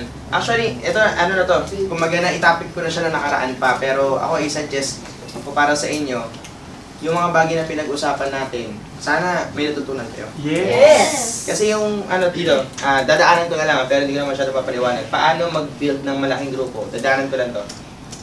Siyempre, attitude, andyan. You in relationship attitude, kailangan maging maganda yung attitude mo sa ibang mga tao. Huwag acne, syempre. Be responsible to all your activities and then moves. Huwag acne sa upline, alam mo na yan. Kasi domino effect lang yan. Pag acne ka, acne rin download mo sa'yo. Set a good example, yun sinabi ko nga kanina. Strict sa leader. Ito mapapansin mo strict to sa mark. Okay lang, kung matututo ka naman eh. Kasi naman sobrang luwag ko, pero di ka matututo, di ka pakikita. Sayang din yun. Tama, mali? Again, hindi po tayo naglalaro. May goal tayo na dapat kunin. Parang paper dance lang siya. Kailangan ko siya mismo makuman, kailangan ko siya ma-instruct, kailangan malinaw pagbagsak ko lahat. Para lahat ng goals nyo, lahat kuha lahat. Okay lang ba yun? Yes. Kasi pag nakuha mo goals mo, kuha ko rin goals ko. Pag hindi mo nakuha goals mo, hindi ko makukuha goals ko. Gets mo? Yes. So, pag nag-surrender, syempre, yes, upline. Nag-a-update ka upline. So, ano na yung ATM natin Yung at the moment na hits, pinakamalakas. No secret, syempre. Bawal negative. Bawal negative na talaga dun. No selos, no emo, wag pabebe, kinig lang. Solution lang. Solution-minded. Sabi mo mga solution-minded. Solution-minded. Solution-minded. Solution-minded. For every time hindrances, may pagsubok, may sitwasyon, may problema sa grupo, kailangan hindi ka part ng problema. Kailangan iniisip mo palagi solusyon. Okay lang ba yun? Yes. Kasi walang perfect na grupo, walang perfect na company. Kung maghahanap ka ng puro mga pangit, may makikita ka talaga. Pero kung iniisip mo puro solusyon, at least kahit paano, natatakpan natin, nagagamot natin, nasa-set aside natin yung mga problema. Ang goal natin, mapalaki buong grupo. Okay ba yon? Yes. Pakitapik yung nasa kanan mo, sabihin mo, Hoy! Hoy! Maging solution-minded ka. Solution-minded ka. Yan. So, set ang agreement sa group. So, leaders, respect isa't isa, lalo sa mga grand upline. Alam mo na yun, just to show respect. Tono, dapat lahat ayusin ang relationship sa grupo. May choice gumawa ng tama. Pag may dapat i-correct, be private mention. Okay? Pride, ibaba para sa grupo. Pag downline na negative, upline ang kakampi lang. So, kakampi lagi. So, syempre, kailangan mo siya, i-comfort. At the same time, sabihan mo kung ano yung mga bagay pa na kulang pa sa kanya. Dapat, predictable, dapat paiba-iba lang ma-meeting. Parang ganito, natutunan ko kay upline, Coach Ann Batcho, na kailangan pala pag kumakausap ka ng tao, dapat hindi ka nababasa. Kasi pag nababasa ka na, kabisado ko na kagad eh. Kailangan may something new palagi. When it comes to meeting, when it comes to HLT, parang ganito, bago kaya HLT natin, may video. Iba pa yung binagsakunan ngayon. Next month, iba ulit. Hindi pa iba-iba. Para yung mga uma-attend, lagi may inaantabayanan na bago. Tama, mali. Tama. Kaya pagka hindi ka umattend, sayang learnings mo. Sayang. Skills. So, dapat pare-parehas uniform. Kaya, di ba, meron tayo, yung nasa booklet. Di ba? Same latag, prospecting, inviting, presentation, closing, follow-ups, multiple accounts, FNF. Ando na yun sa may booklet natin. Yes. Okay? Sino wala pang booklet ng ganun? Taas ang kamay. O, sige, uplines. Sa mga wala pa, na mga bago, ipa-photocopy mo lang yon, ibigay mo sa kanila. Again, hindi na karga or hindi na mismo sagot pa ng grand upline yon. Upline na yon mismo. Upline niya na mismo yun. Okay ba yun? Yes. Kasi bakit? Mahalaga yung papel na ganun. Si upline, wala ka nun. Ako bibigay po sa inyo, may nasa kotse naman. And then, duplicate one-on-one. Ituro sistema ng grupo. Guys, yung sistema natin, yun na yun When it comes to mechanism, yung sa computer, Yes. hindi siya defense mechanism. Yan na yung mechanism. Yung sistema ng grupo natin. Uno graph, ABC rule, advice, open mind, closing. Hindi ko na kailangan siya pa dito. Hierarchy dapat. Meetings, important, drop everything. Pag may HLT, pag may meeting, dapat drop everything. May oras ang pag-i-invite, may oras ang ang pag-training, may oras ang pag-mentoring, may oras din ang mismo ang pag-pay-in. Kailangan lahat ng oras, may naka-schedule ka. Pag oras ang training, oras ang training. Okay ba yon? Yes. So, wag nang magtanong kung may meeting. Automatic na yun. Yes. Alam mo na yun. Tuesday, Spartacus training na yun. Friday, na yun? Saviors training na yun. Sunday pa. Oo. Actually guys, di ba lahat to leaders? Yes. Di ba lahat to leaders? Yes! I have something to tell na alam ko hindi mo naman kailangan syempre mag-react. Sabi ko nga di ba sabi nga natin solution-minded? Yes. Sabi mo nga solution-minded. Solution-minded. Solution-minded. Solution-minded. Wala na po muna tayong Sunday training. Ang hits. Kasi ang company is nag-a-adjust regarding sa consumption ng kuryente. Ang upa kasi natin sa may West Insula is 500,000 upa pa lang. Alam mo kung magkano kuryente natin? Sabi mo sa akin magkano? Magkano? Magkano? Sabi mo sa akin magkano? Magkano? Umaabot na pong kalahating milyon din. Kuryente din. Grabe, no? Mayaman up. Mayaman up. Power. Kuryente pa lang yun. So, syempre, kung ako bilang si Boss William at ganun, gagawa ako ng paraan para kahit paano makalesen. Makalesen. So, hindi naman tayo pwede mag-react. Kasi bakit? Hindi tayo may-ari ng Uno. Business partner tayo ng Uno. Dahil kung nga sinasabi, hindi siya problema. Solution ang dapat hinahanap. So, as of now ngayon, wala lang po muna tayong hits training. Bakit? Kasi isusolid kasi natin yung Spartacus at yung Saviors. Wala rin team malupit na training. Wala rin. Wala rin Diamonds training. Wala rin. Di ba natin may schedule tayo Monday up yung sa Spartacus Leaders? Wala na rin yun. Wala na din. Wala na rin yun. Kasi bakit? Yung kuryente kasi nai-limit muna. Kung titingnan lang kung effective ba yung ginawa. Puro mother group mo na. Puro mga mother group lang. Yung yung Spartacus, halo-halo din yun. Ang Saviors is more on members at saka pendings, mga follow-ups. Ang Spartacus, ang Tuesday, halo-halo na yun. Exclusive for a members lang. All invite lang. Bawal invites. All groups yun. Room C pa rin. 7 p.m. ng gabi. Syempre, galing from presidente. So, kailangan sumunod muna. Ang laging iniisip namin, hindi namin kailangan mag-react. So, ang iniisip namin, solution lang. Solution-minded dapat. Gusto natin mag-awarding. As of now, kausap ko sila Aprin John Ling, Aprin John Mel, buong generals. Postpone muna lahat ng mga awarding.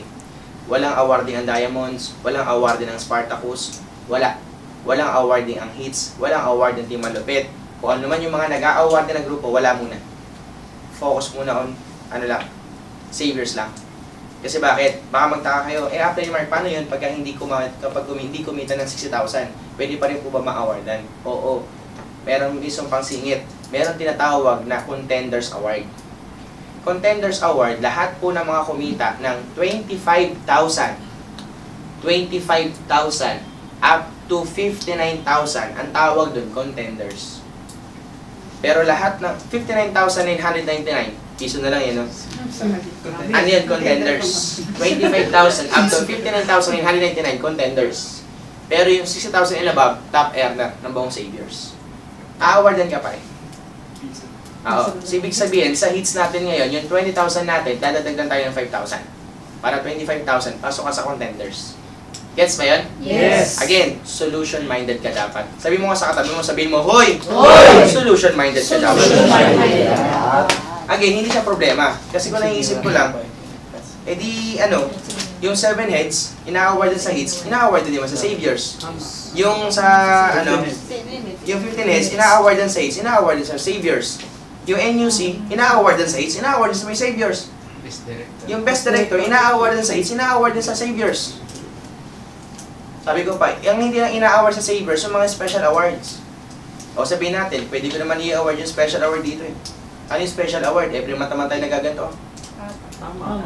Yung award natin like Most Improved Leader, yung Top Encoding Group, at saka yung sa... yun. Diba dito nga pwedeng award yun eh. Yung mga uni-level, magkikredit sa savers, magkakaroon ng uni-level din. Tapos yung top contenders, ayun din.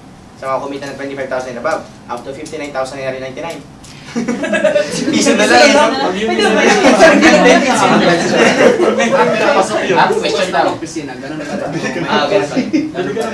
Ganun pa rin ang bukas sa office. Ano yung training lang ginagawa? Ito pa, kami sa amin, pwede naman yan. Sa Sa labas. paper dahil sa labas naman kami. O sa labas, pwede. Wala siyang hindi. Sa amin nga, hindi eh. Sa inyo pa kaya. Hindi natin. Kasi ganito, may umaattend kasi sa Spartacus na hindi umaattend sa Saviors. May umaattend sa Hits na hindi umaattend sa Saviors. May umaattend sa Team Malupit na hindi umaattend sa Saviors. Ngayon ang point ko, isusolid lang natin yung isang araw na Saviors ng Friday lang. Para yung tao, nakatuon, every Friday, talagang pupunuin talaga natin yung Great Hall. Kasi bakit? Kung bakit hindi pupunta ibang tao natin, ay, naka-attend ako sa Spartacus eh. Ay, naka-attend ako ng Saviors. Ay, naka-attend ako ng Team Malupit eh. Ay, naka-attend ako sa Hits eh.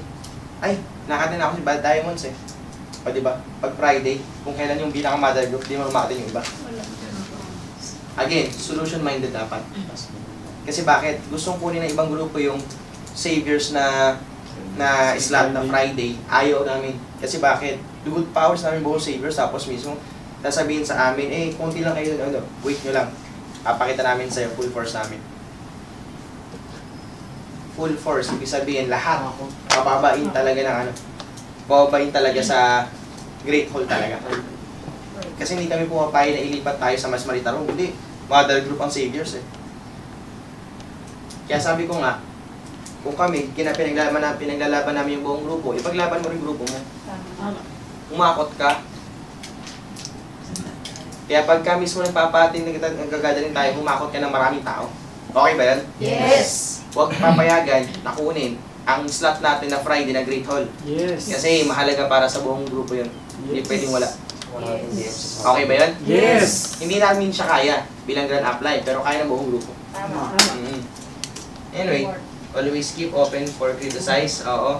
Open for correction. Yun nga, sinabi nga namin, di ba? Pag may tao nagko-correct sa'yo, magpasalamat ka. Kasi ibig sabihin, mahal ka nun. Kasi gusto kanya mag-grow. Matakot ka kung hindi ka nang ginokorek. Open for suggestion, syempre. Goal maging okay lagi. Pag leader, set standard, ready to mold and prepared. Ito na yun. HLT na yun. Ito na yun. Separate meetings ng part-timer. Long-term, solid left and right. This year, build left and right sa mga bago. Next year, X times many. Kapag may invite, yan, invite form, send to team hits. Dun sa sa invite form na. Okay? Yes. Huwag i-down ang invite. Oo. Dapat ramdam niya, kakampikan niya. May centering dapat sa invite official Jollibee McDo. Huwag iilan lang ang nakakausap. Tapos guys, wala na po muna tayong bilog sa gabi. Wala na po muna. Kasi nagrereklamo ang mga taga Phil-Am homes. Yung mga tao dyan, nagrereklamo. Ayaw namin na magaya din katulad dun sa may Ortigas yung nangyari. So again, solution-minded lang muna tayo. Yes. Okay ba yun? Yes. And then, huwag papay na umuwi na maaga yung invite. Pag bago ang downline, motivate lang, enjoy lang, inviting lang, unog lang. Ikadi, or lagi mo kasama. Pero kung sa totoo lang, pag may bago ka, just give 2 months. Maximum. 2 months. Matuto or hindi, bitawan mo na siya kahit after 2 months. Kasi bakit? Ituro mo sa kanya in 2 months, paglalatag, pag-i-A, pag-close, pag-i-AB's rule, paglalatag. Basta lahat, ipakita mo sa kanya, in 2 months, kasama mo siya. After 2 months, pang 2 months and 1 day niya, try mo na siya, sa kanya mo na mismo. i-A mo invite niya, pero siya na nagkagawa. Bakit? Hindi mo malalaman kung yung tinuro mo sa kanya, gagawin niya or hindi, or natutunan niya o hindi. Kasi kapag ikaw pa rin natuturo, ikaw pa rin gumagawa, wala. Hindi mo siya tinuturuan na maayos. Again, yung kasabihan, wala akong nakitang agila na lumilipad kasama nanay tatay niya. Pinakita ka bang ganun? Wala! Bakit kami ganito? Alam mo naman, wala akong upline. Ang upline ko na nag-invite sa akin, wala. Ang upline ko sa upline Johnny, malayo na yun, strong side pa ako. Ang upline ko sa upline Johnny, malayo na yun, strong side pa ako. Pero bakit ako naging ganito? Kasi nagsumikap ako matuto talaga. Kasi bakit? Gusto ko eh. Ang tao, pag gusto, maraming Paraan. pag ayaw, maraming Dahilan. Kaya mapapansin mo sa isang tao, kapag gusto niya talaga matuto, talagang magsasakripisyo talaga yan, mag-i-invest talaga yan, gagawa talaga ng paraan para makaten lang, para makapag-aral lang.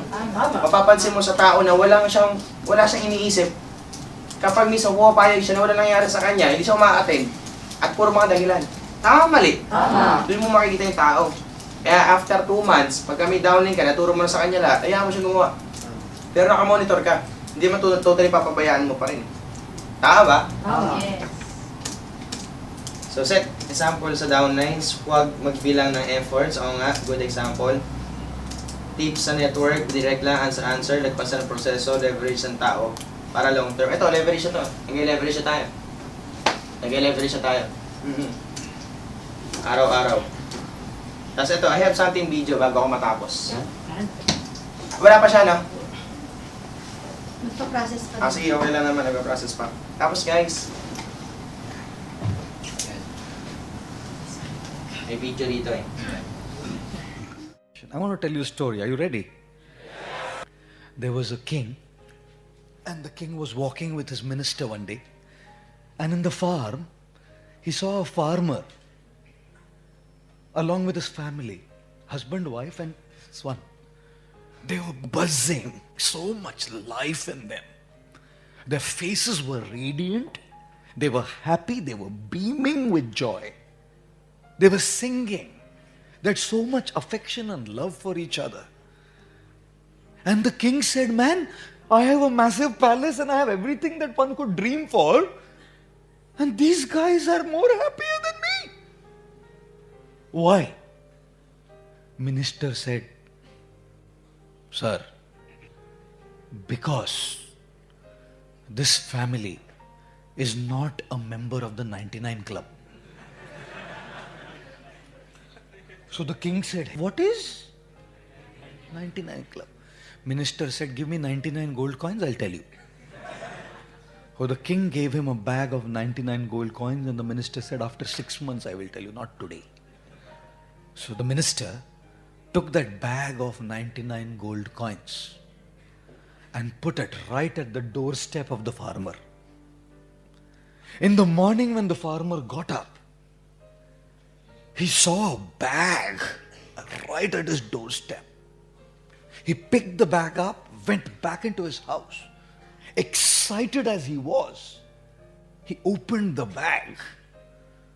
And gosh, lo and behold, glittering gold coins. He'd never come across such a stroke of good fortune. He emptied the contents on the floor and started counting.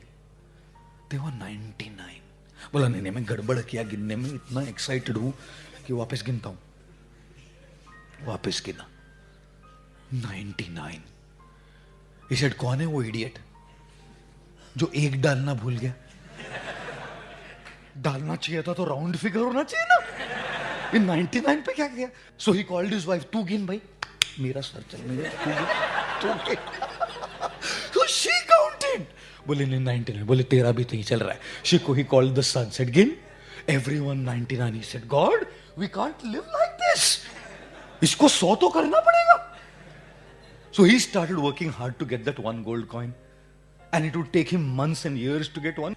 And then the wife was thinking, my husband, such a nut. Such a nut. We have 99 gold coins and this guy doesn't spend anything. So she took 2 gold coins and went for shopping. So every day the guy would come and in the evening he would count the gold coins. So that day he came and he counted the gold coins. Only 97. पहले एक कम था, अभी 2 गया. So he shouted, where did the 2 gold coins go? She said, well, I'm not a nut like you. I thought I'll go do some shopping. So I went and spent the 2 gold coins. Oh God, the farmer yelled, I am toiling, working hard, putting my blood and sweat to get that 1 gold coin, and you nuts are spending these 2 gold coins away. Meanwhile, the son spent 2 more, 95 left. 6 months passed by and the king and the minister were walking by. And the buzz had gone, the life had gone, the song had gone, the love had gone. There's only arguments, fights, bickering.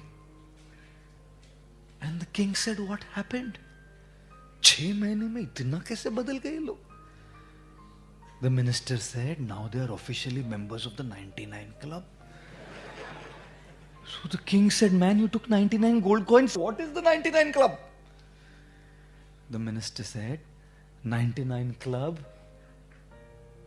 is a club of those who have 99 gold coins, but in running after the one, they don't use their 99 gold coins. एक के पीछे भागते भागते ना 100 पे पहुंचते पहुंचते ना ये 99 का क्या अचार डालना है? I have learnt one thing in my life, and I thoroughly believe in it. Don't wait for the destination. Start finding happiness while you are on the journey.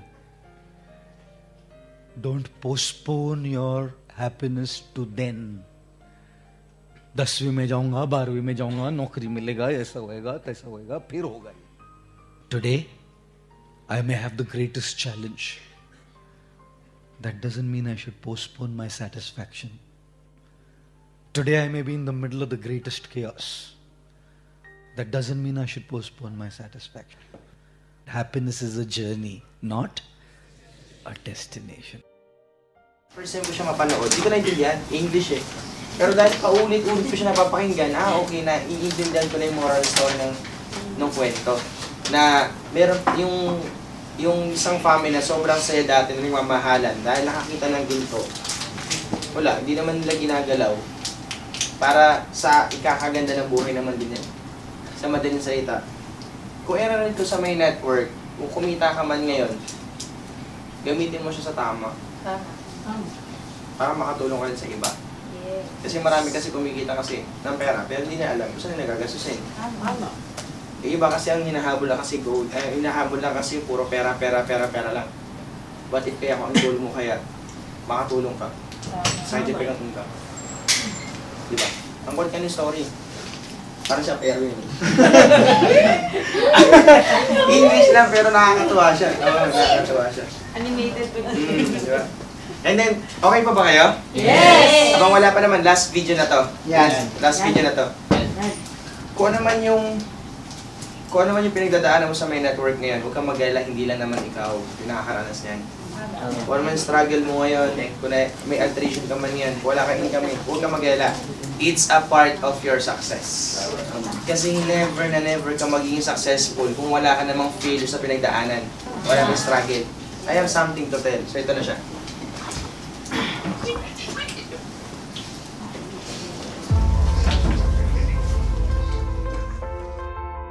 Imagine if you got what you want every time. No struggle, no hard work, no challenges, no hard work required. Some of you are saying that would be great. You would be weak. And then when something hard comes up in your life, you wouldn't know how to handle it because you have never gone through anything that strengthens you. You cannot grow without struggle. You cannot develop strength without resistance, without challenging yourself, without struggle. Pain is your friend. Maybe not in the moment, but for the evolution of your soul, for the long-term benefit of you as a stronger human being, pain is your friend. If you didn't have failures, if you didn't have struggles, if you didn't have disappointment, you could have no strength, no courage, no compassion. How could you? Those qualities are made from your pain and struggle. You are given pain because you are strong enough to handle it. You are given this life because you are strong enough to live it. Because you are strong enough to drive through it, to thrive through it, to inspire others through it. They will look to you and say, he did it, she did it. I have the strength to do it too. You are stronger than you think. You survived all your challenges to this point, and you will survive whatever is coming. But next time a struggle comes, I don't want you to curse the skies. Know that it was sent for a reason and a lesson. It might be to make you stronger. It might be to teach you patience. It might be for you to show others your spirit. There is a reason. So don't you give up. You have a purpose in this world, and you will only find it if you keep going and keep growing. Your struggle is a part of your story. Your struggle made you the person you are today.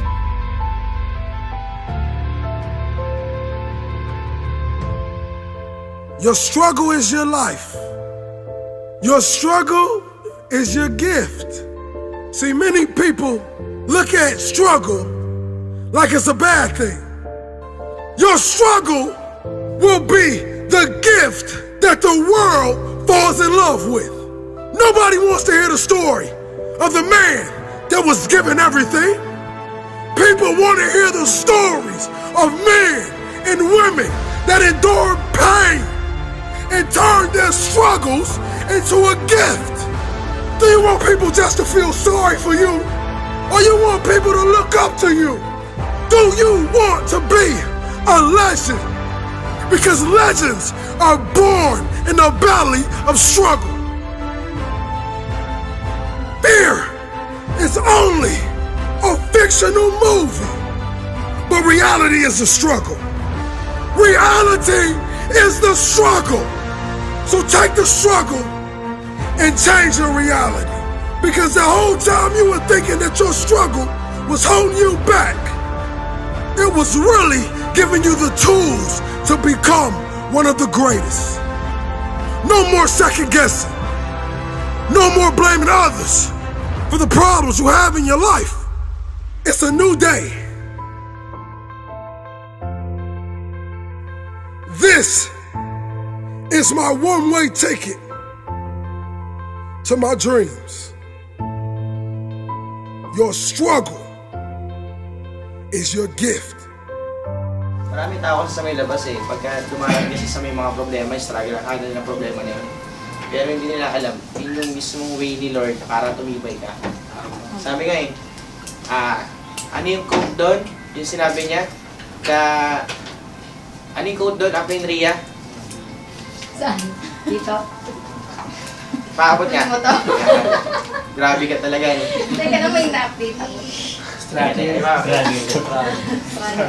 Sinabi ko yung sa top earner ng ano, sport ako. Last month Hindi, ito yung ano, yung sa sinabi ni ano. Your struggle is a part of your story. Karin? Legends are born in a valley of trouble. Ito siya. The hardest battles are given to his strongest soldiers. Kumaga, part of story, struggle. Kung nahihirapan ka man ngayon sa pag-network, ibig sabihin sa proseso ko. Kung hindi ka nahihirapan, ibig sabihin wala kang ginagawa. Tama. Ganun lang siya. Pero sa nahihirapan ka, kasi nag-network ka, pasalamat ka, kasi nakakaranas ka na ganun. Kasi pag yan, nalagpasan mo, at may downline ka na nagtanong sa'yo, bakit ganun? Bakit ako nahihirapan? Ibig sabihin, sasabihin mo lang sa kanya, okay lang yan, kasi napagdaanan ko siya. Okay ba yun? Yes! May natutunan ba kayo? Yes! Something different, di ba? Palakpakan mo sarili mo.